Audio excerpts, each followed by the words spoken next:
500 species of flora and fauna.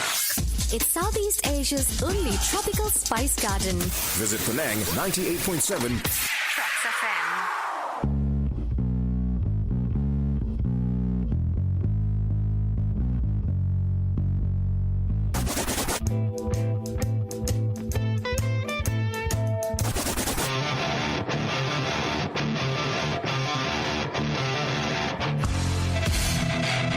Buzz brings you the best musicians, singers, and lyricists of the Malaysian indie scene. We also look at some of the best creative minds that Malaysia has to offer. All this and more on The Buzz every Saturday from 3:15 p.m. till 3:45 p.m. on Music Saturday.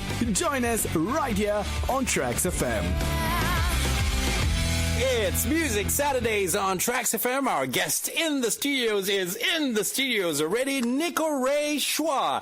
Hi, Niko. Hi. How are you doing, man? All right. It's a pretty sunny day. Pretty sunny day, hot day outside there. How do you keep yourself, how do you say, what do you call that? Hydrated. Hydrated, thank you. Water, always water, you know? Water all the way, yeah? Mineral water, yeah, purified water, any kind of... Lovely. What's it like being Niko Shua?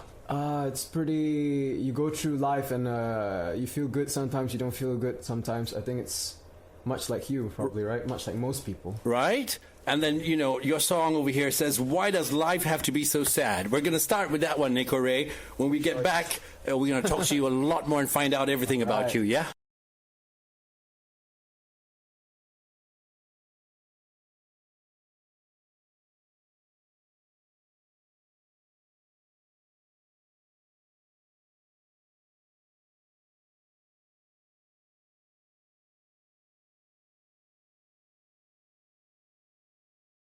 You're wondering who that is. It's Niko Shua. He's in our studios today on The Buzz, TRAXXfm. KG the Man in the studios.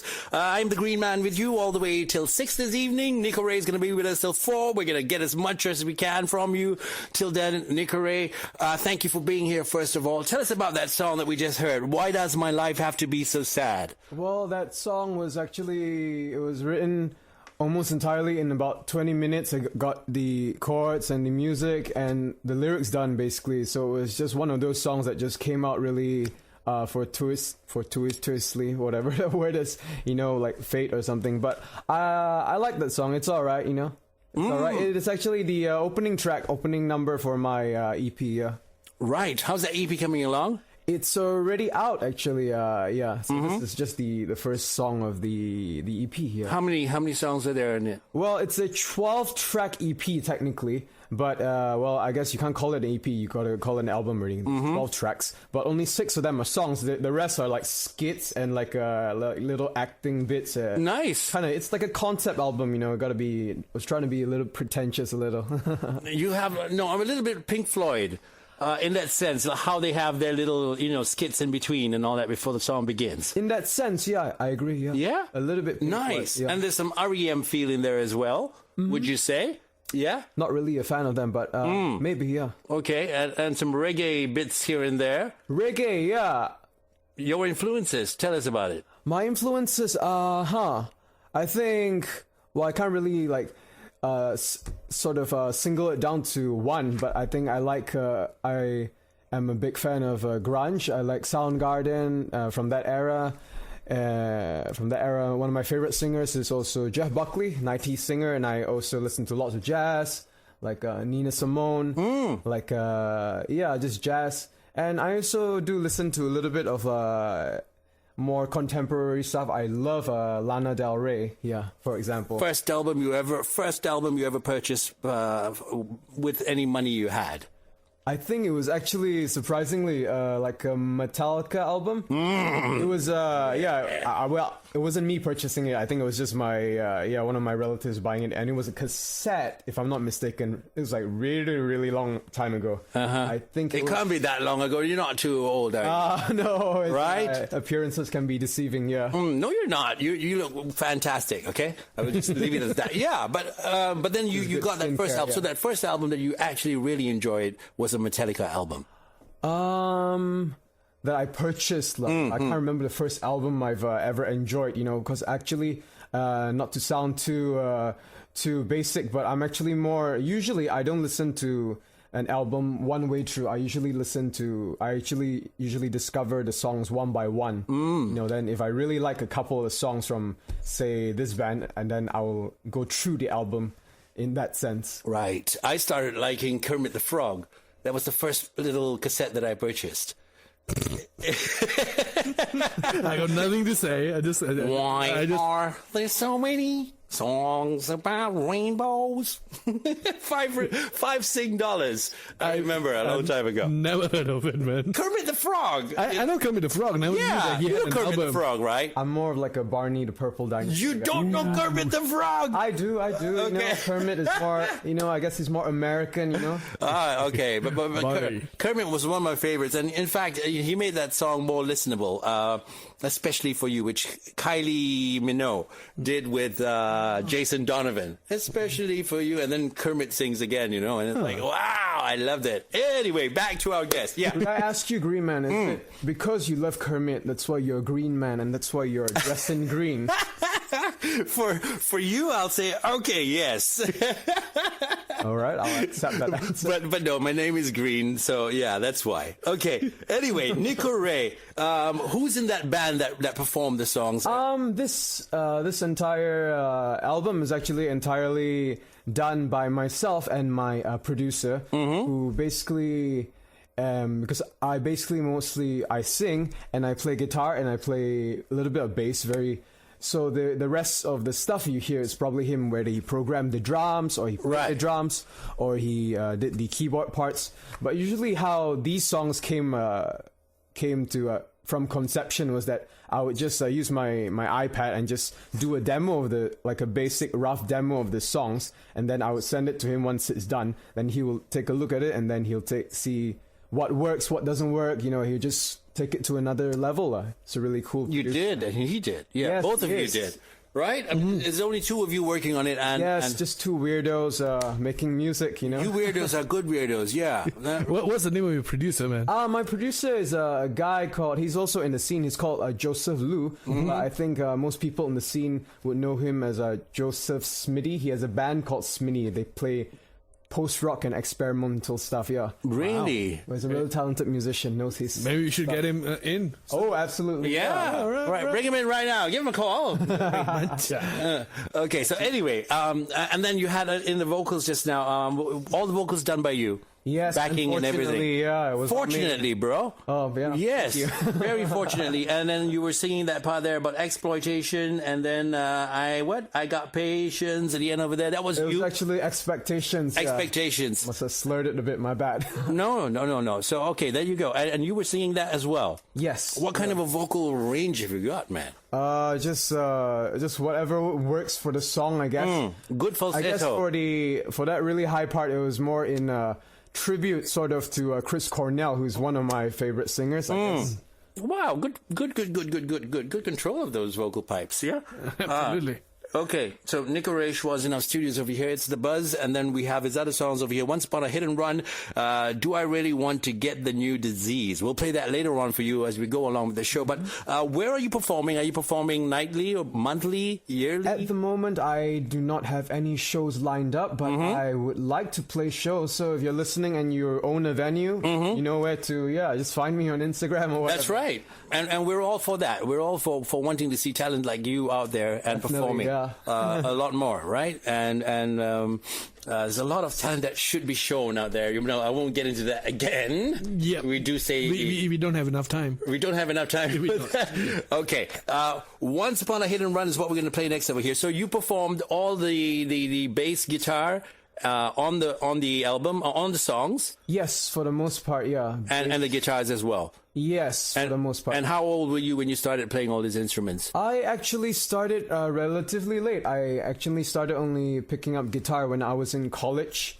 Yeah, when I was 19 or 20, so I was a pretty late bloomer. Previously, I didn't really do much or any music. I just went to usual Asian piano classes. Yeah. Okay. Other than that. So you just went from the normal, all parents and their kids for piano classes? Yeah, but unfortunately back then I didn't really get hooked on piano, even though I kind of love it now. But Yeah. back then I was just so disinterested. I was just playing video games all the time. Yeah. Right, but it worked for you because a lot of kids out there sometimes get sent for music lessons that they don't want to be at, and then they just learn to not like it because of that feeling of I'm forced to do this. Tragic, yeah. But in your case, it actually came back and it did something for you. So there could be some good in that, sending your kids for the music lessons and stuff like that. Absolutely. Yeah, KG's so quiet today. If they love it, send it for them. Yeah. All the way, man. Right? Even violin lessons and stuff like that. Violin.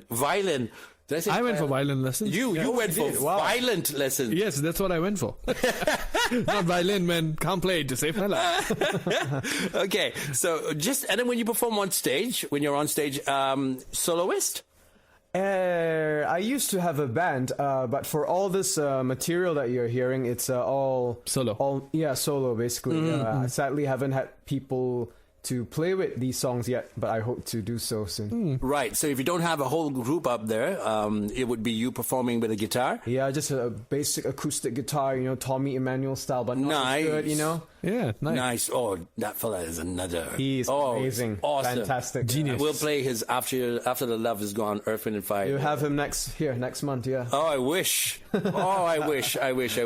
Over the Rainbow is another great one from him, yeah? So, okay, what kind of music can we look forward to from you? How would you describe it? Your kind of music? My kind of music, I would say there's some goth influences, a bit like a little bit punk, a bit My Chemical Romance, but I do like to take in a little bit some elements from avant-garde artists that you probably haven't heard of, like Jandek or Yamanda Galas, but yeah, just a little tiny dose for these songs that you're hearing, but for the future I hope to be more and more unpleasant. Yeah, more and more unpleasant. Nice, unique. Yeah. And then when you write your lyrics and stuff like that, what is it you're talking about in your lyrics? How important is it for lyrics to tell a song? For me, my sort of philosophy on lyrics is like for me personally, I think lyrics are not the main thing. I think music is the main thing. Music and the feels it kind of evokes is the main thing. It's one of a really cool art sort of a band or whatever that I like is Gorillaz, and a lot of the lyrics I do not understand what it means, but the music speaks so much to me. So I think Right. Who do you think is a great lyricist? Bob Dylan. Okay, there you go. Bob Dylan, yeah. Okay. I don't have that Bob Dylan song. You don't want someone like, you got a lot of nerve. Tom Waits. I love Tom Waits. Tom Waits, yeah? Fantastic. Okay. Yeah. All right. Once Upon a Hit and Run. Now tell us about that one before we play it. Well, that one is basically, it's just about, I got the idea to do this because when I was a kid, I used to watch lots of kind of horror serials, like I'm not sure if anyone remembers this stuff on Nickelodeon, like Are You Afraid of the Dark, where it's basically episodic kind of horror stories about ghosts or like unpleasant stories or supernatural stories. So this is just like an attempt to bring that out in a song form. Yeah. Wow. Okay. Unpleasant. Were you saying that you were afraid of the dark as in you know what he's talking about, or you were afraid of the dark? Well, the dark is afraid of me now. Dun, dun, dun, dun. Batman. Okay, so we know what we're going to get out of Once Upon a Hit and Run. It's Niko Shua in the studios of TRAXXfm this afternoon.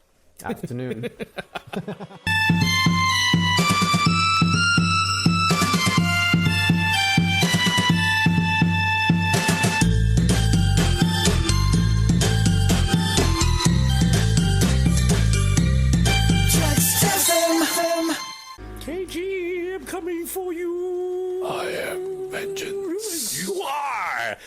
It's Niko Shua in our studios over here. What was going through your mind when you were performing that, or when you were singing that? I was feeling really, really, really happy because I like listening. You feel happy and you make songs like that. Yeah, I have like a huge interest in like ghost stories, okay, like crime stories or darker stuff. I like to engage in media like that. Even though if you asked me to go in like a haunted house, I would probably not go into it. Okay, you know what I mean? Right. Yeah. He likes. Yeah. I think I understand controlling your stimuli. So yeah. Exactly. Wow. Yeah, so I like those too as well. Yeah, I think we can gel. We can gel. You can. KG is a pretty, scary character as well. Well, I'm lovey-dovey. When Kartik's out. Yeah, when Kartik's out, that's different. That's right. He's two different people. He's KG and Kartik. So Stop putting my real name on it. Okay. So you can call me Nigel. Hello, Green. Yeah. All right. Lots of egos. So when you do this stuff, and how's your producer feeling when you? He's actually he's one of the really cool producers, and he was anything goes, and he was so open to suggestions, and he had some great suggestions of his own. Like for example, that song when you hear at the very end when the horns, the dark jazz horns come in. Bow, bow. Yeah, that was his idea. Right. So he's also he's a huge music nerd, so he really knows his stuff and really how to add to it and make it.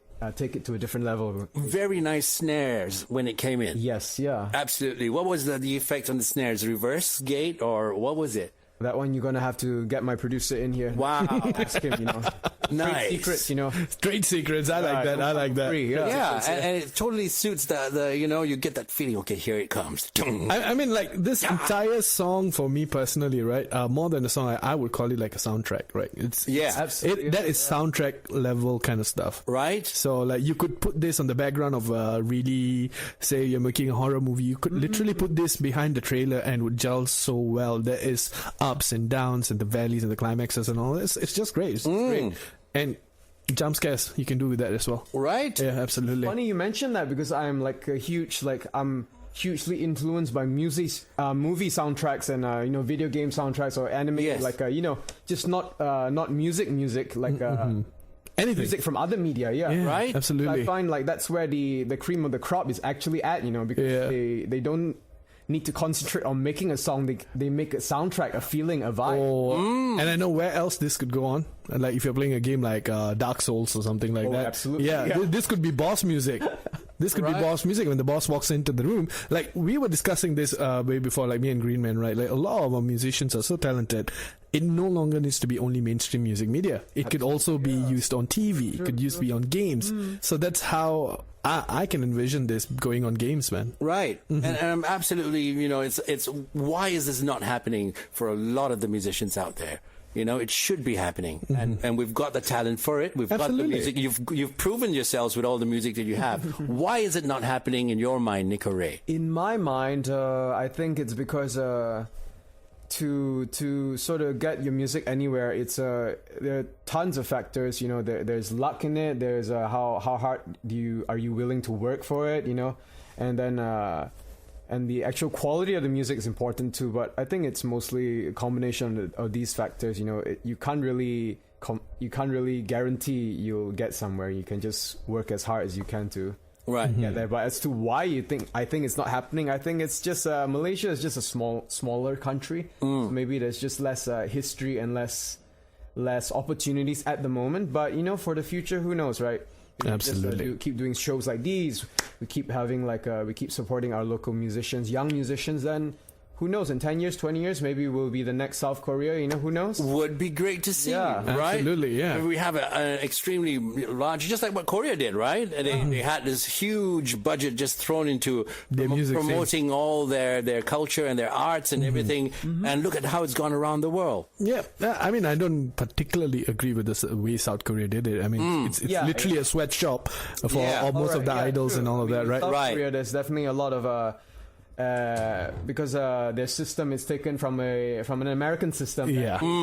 And it's taken to another level of exploitation. Yep. There's a lot of bad things about it. Yep. But but as far as the we read some of the horror stories, don't we? As far as the global cultural influence, I think there's something to look at there. Just need to be careful with the rest of it. Yeah, absolutely. And I think most of our Malaysian talents that we've already had on the show so far from the bus, I think most of them have got the capability of being globally known because their quality is just there. Right. It's there. I like what you said earlier to one of our technical guys, right? He said, you could close your eyes and listen to the music and you wouldn't be able to tell which continent even it's from. right? Right. You can't even say it's from Asian country. It's that stigma, you know? Yeah. Malaysian musician. And then, all of a sudden, like 40 points get knocked off straight away. just because we said, here's a Malaysian artist. And that's like a very sad fact. Absolutely. The acceptance level of people wanting to change their ideas and stuff like that. But if you don't tell them, no one knows, right? If you put a mask on you and you perform, it's like, no one knows. Okay, fine. Absolutely. And once they know.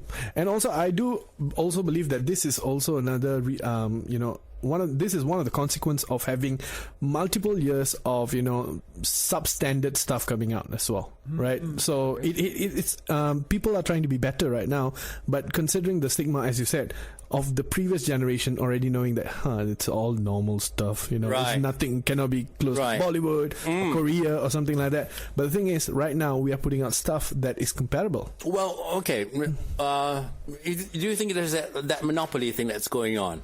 That's like in the music scene. Monopoly. I mean, to just go back to the general point of our, what do you call that?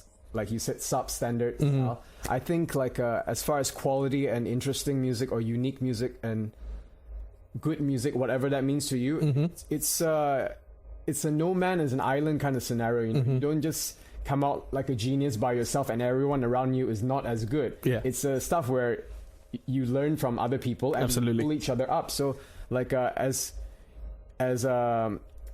when the quality of let's say Malaysian music hypothetically it goes up, then the average musician, no matter what level, whether it's the grassroots or the very top, it rises. Absolutely. Yeah. Since the benchmark's already up. Yeah, exactly. Right. And look at the talent that's coming out now, right? Yeah. We've seen different talents too. We have a different one again. Yeah. Well, way to go, KG the man who gets the guest over here on our show.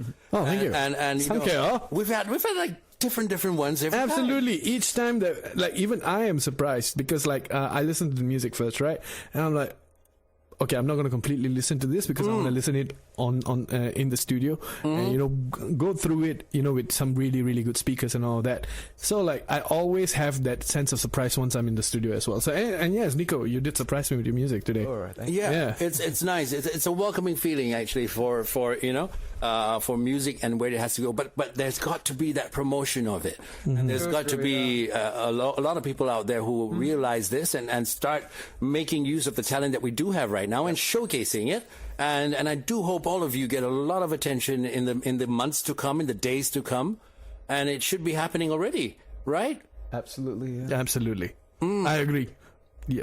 Everyone in this room agrees. Yeah. Everyone in this room agrees, including that thing behind the door. Yeah. Ding, ding, ding. Come spend a day here. I tell you, you'll make some nice freaky music. There are some places here that make freaky music, man. No, we get this feeling sometimes someone's outside the door there looking in. Yeah. Especially if you do the midnight duty, the midnight runs. It's like, as if someone's staring at you, but there's no one there. And we humans have got like back in the day, ancestors and stuff, since we're talking about scary stuff, right?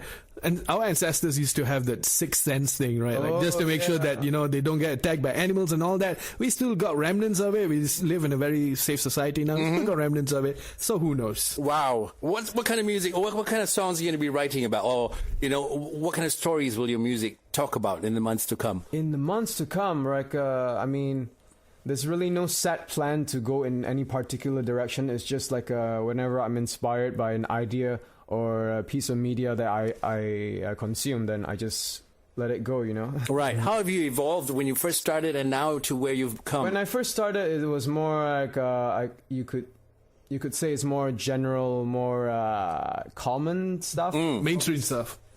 In a sense, yeah. More four chords, more. Nothing wrong with that, but that was just the style I was in back then. That's but right. Now I'm just more interested in different stuff. Right. And yeah, I mean, the four-chord thingy and all that. Look at the Beatles and stuff like that. They wrote very catchy music with very low you chords. make it work for sure. Right? Yeah. But you got to be a good songwriter and a good, How important is all this to you? The music side? Yeah. I think it's, for me, it's the most important thing, like the tones and how things sound and how the feeling that is brought out by whether the chords or the way the melody is here, how loud it is here. Yeah, so everything it's very important to me, like the music side.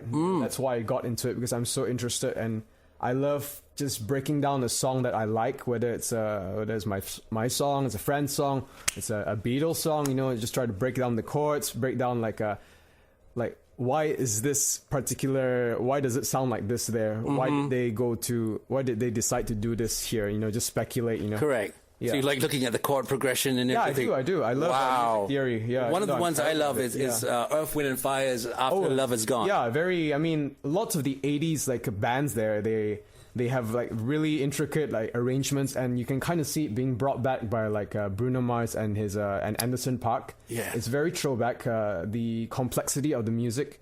It's they try to marry complexity and catchiness. What a lot of the 80s bands did, actually. Yeah. Right. And it's good now that you have a lot of different avenues to release your music. True, yeah. Yeah. Once upon a time, you'd have a little circle of people who'd be doing everything. Yeah. That's why you get everybody sounding the same, Yeah, right? absolutely, Like yeah. you know, you bring in this band and like, hey, did I listen to this band before? No, it's actually another band. But when you open the sleeve and you look at it, it tells you like, oh, it's the same bunch of people who play. You know, there's always that session player, that same one, this one, that one, this one, and all that stuff. And then you find out later on that band was just put together by some people who thought, okay, all right, well, he's got the look. I like the way he looks. Yeah. She's got the moves. I like the way she moves and stuff. And you put them together, and now you learn this. Yeah. And then they just study that album. No, And then, I think that that just made music into business, man. Right. Nothing artsy about it. But it's so good to know now that they've got different avenues and they're coming out on their own. Yeah. And whether you let me into that studio or not, they've got their way of releasing it. True. Yeah, like one of the biggest friends for indie, right? I believe is the internet. Absolutely, yeah. The internet and like computer software, where every kid with like a laptop or an iPad can just make music. You know, it's like the democratization of music, which is it's actually been a lot of people complain about it, saying it waters down the general standard, but I disagree. You know, it's like it's allowed lots of people to enter music, to make music that would not traditionally be making music. And I think that is a wonderful That's thing. right. Because otherwise it's, one person who decides, no, I don't think it sells. And then that's Yeah, it. exactly. Yeah. It's just shelved. Like if you have the idea but not the tools, then how are you going to make it? Yeah, so I think that's what internet has done for most of our musicians right now, because allows them access to drums, allows them access to whatever instrument they want to use, including the weird ones that he used, like the clock and the such, right? Yeah. Like back then it used to be you need to go into a studio and you need to record that, you need to have an engineer playback that, but right now you could do it on one click. I could do it right now on my phone. Right? And I'm not going to do it, but the yes. ideas behind it, yeah. Like that one was a reversing sound of the what do you call it, forklift? I think that was an alarm. Yeah, I think. Oh, alarm. Yeah, that's what. Okay. Yeah. There's a forklift that actually has that reverse. Well, you have different experiences than us. When I was hiding behind those Forklifts and the pallets. Yeah, but you know what, Niko, it's quite amazing talking to you. I feel like that your idea of music is it's more towards music as an art rather than art as a music. I don't know if that makes sense, but Art as a music, huh?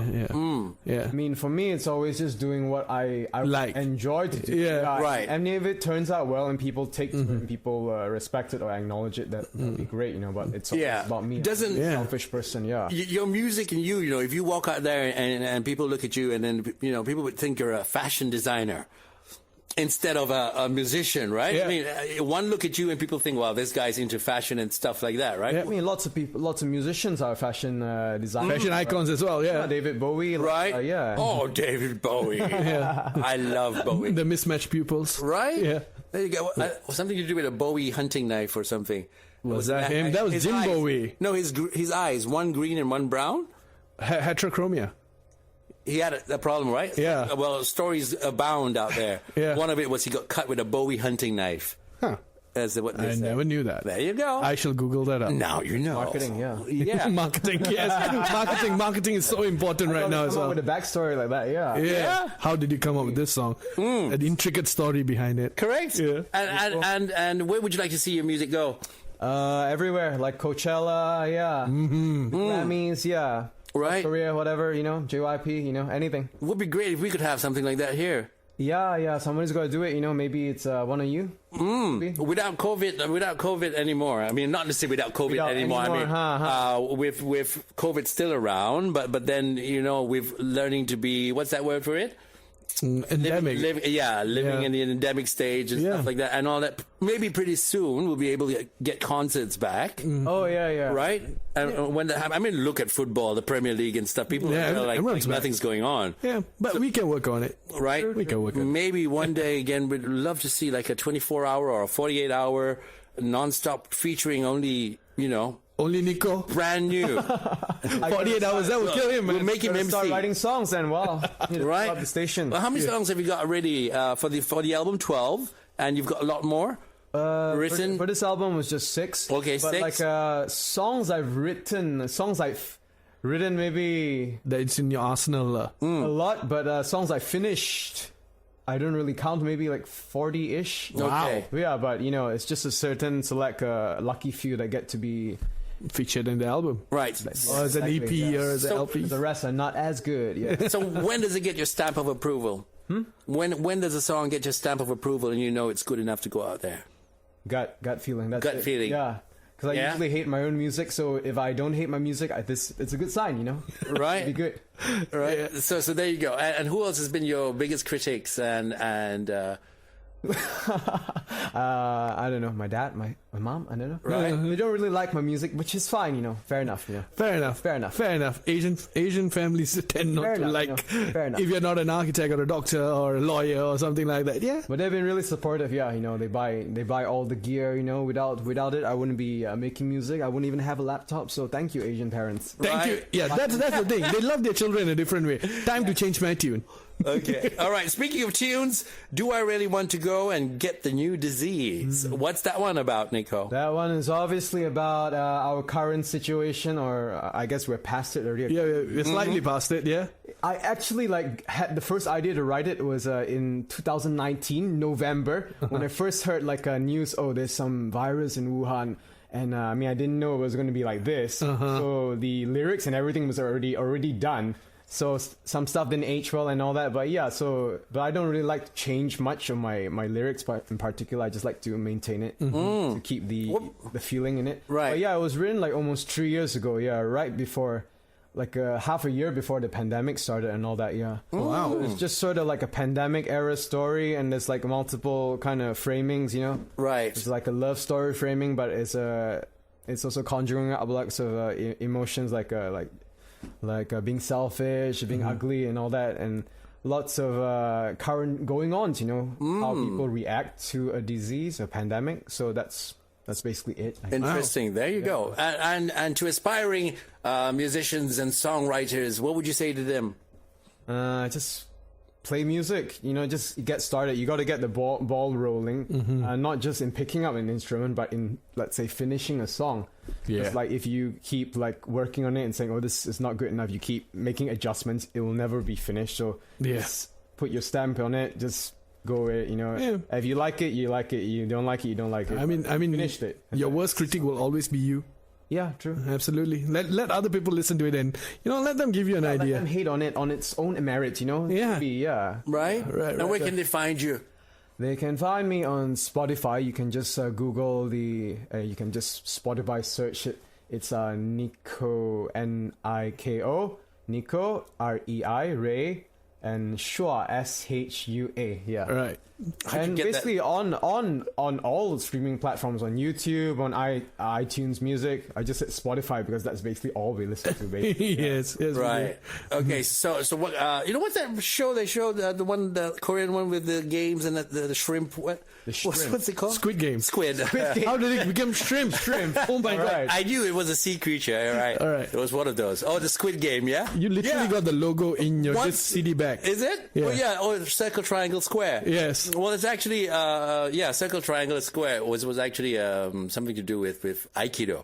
Oh. Japanese art of the martial art Aikido. That was a long time before that movie came out, and I was so nuts about it. Those emblems over there. I actually had my name card printed with those circle, triangle, square. So you originated Squid Game. Don't mess around, right? All right. Okay, Niko, we're gonna play "Do I Really Want to Go and Get the New Disease." overseas. And anything you'd like to say out there to your fans and to your friends and to Yeah, just enjoy the song. Yeah. Wow. Send me love. Yeah. right? I wish Spotify. I wish you'd say a bit All that more because matters. we still need 30 seconds. Go on. Oh, I love all my fans, but they're not really fans. They're friends, you know. Right.